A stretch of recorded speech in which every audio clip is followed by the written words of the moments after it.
Hello everyone, my name is Jessica Cooper and I'm going to be presenting on upward communication and its effects on my company that I work at currently. So first I want to talk a little bit about what upward communication is. So upward communication is the communication that occurs when employees talk to their supervisors or those above them in the workplace. Unfortunately, it's not a super common thing, and that is because a lot of times employees are not super willing to communicate. They feel intimidated or like their supervisors are just unapproachable, or they have been maybe silenced in the past by this company. It is increased when employees have higher self-efficacy. So those that are willing to get things done for the good of the company, those that are willing to do what they need to do in order to reach goals, that are more vocal, and that are more willing to take initiative are going to be the ones that enact more upward communication than others. And it is also increased when supervisors are respected leaders. So those that use more referent power and are liked and approachable. The work-related problem that I chose to address, we'll get to in just a moment, but first I'd like to talk a little bit about what I do. So I work for a company called South Coast Children's Society in the group homes department. So the group homes, there are 4 of them in our company. I work in one of the girls' homes. These homes have foster care youth who are usually removed from their home due to aggressive behavioral tendencies and a lack of coping skills. The girls in the home that I work at are ages 11 to 17, and there are 6 of them, 2 to a room. Some things that I deal with pretty much on the daily at my job are both verbal arguments and physical altercations between the residents. Also, sometimes with staff, the kids are assaultive towards staff, so that means things like hitting, kicking, biting. Sometimes staff have to enact physical restraints, which we are trained and certified to do when the kids are acting unsafe toward themselves or others. Also, stealing from one another in the group home, elopement, and AWOL, which are 2 of the terms we use to describe leaving the home without permission. So when a resident leaves and a staff is able to follow them and have eyes on them, we consider that elopement, and AWOL is when they leave completely without permission and we have lost sight of them. We are trained to use relational interventions to deal with these incidents that happen on the daily, to de-escalate situations and help keep the residents safe. So the hierarchy within the company is the CEO and the program director are at the very top. They're basically on the same level at this point. Below them are going to be the 4 program supervisors, 1 for each of the homes. After that are the house managers. So again, there are 4, 1 for each of the homes. The house managers work within the homes. The levels above them work in the office mostly.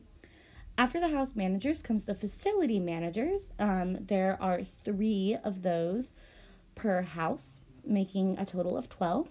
And then after that are the direct care staff that mainly just assist in aiding the children. I'm a facility manager for the weekend morning shift, so 6 to 2 on Saturday and Sundays. The incident that I would like to talk about that caused this problem recently with upward communication has to do with one of the residents who, for privacy reasons, I will call AL.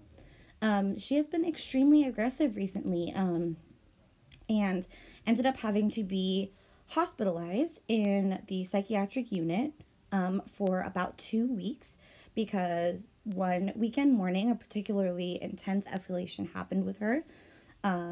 We tried to use the relational interventions that are set up by the program director, and unfortunately none of those worked. So it led to a physical restraint. She was being unsafe toward herself. After that, she left the home, and we were able to eventually follow her and get eyes on her.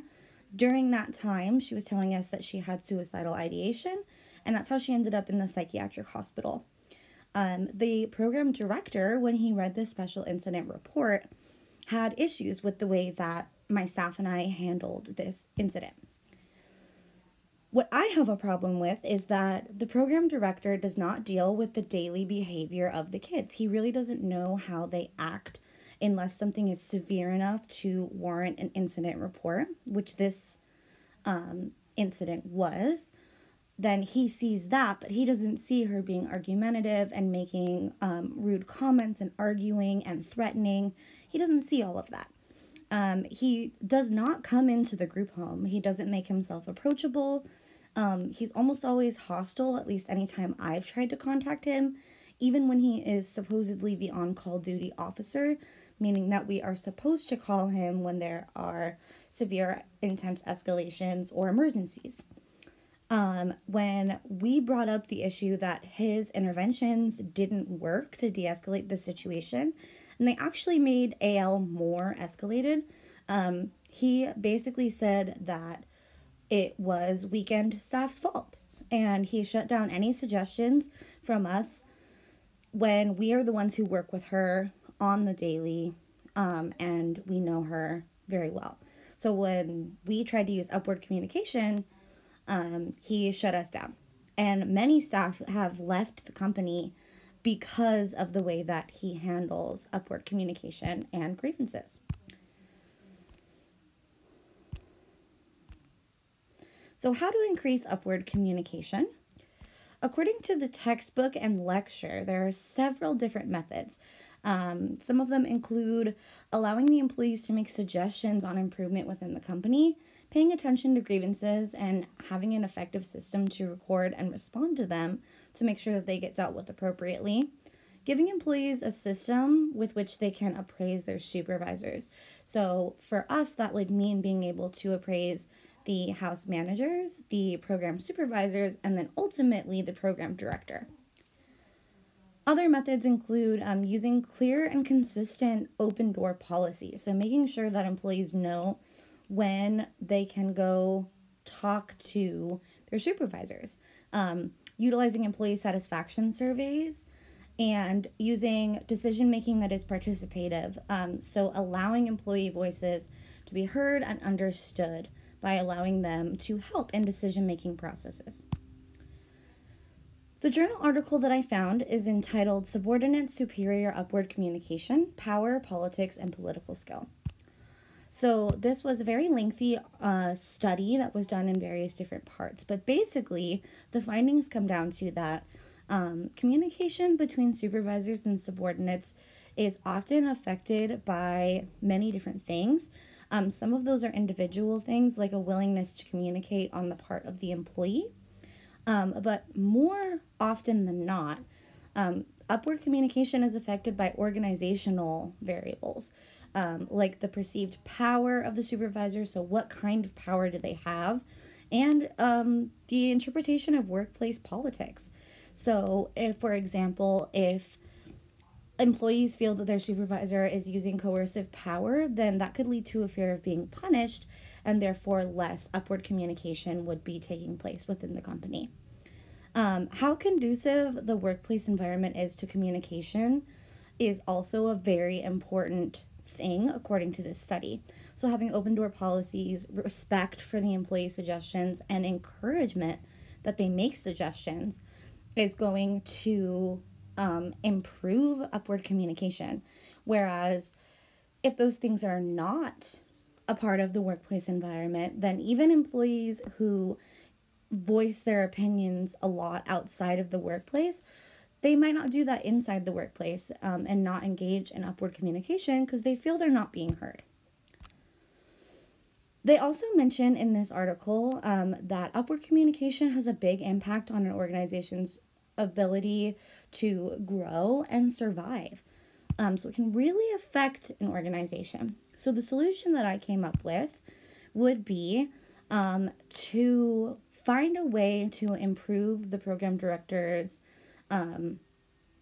respect, because a lot of employees don't respect him. We feel silenced by him, we feel disrespected by him. And so he's really perceived in a positive light, and that needs to change if we want to be able to have upward communication.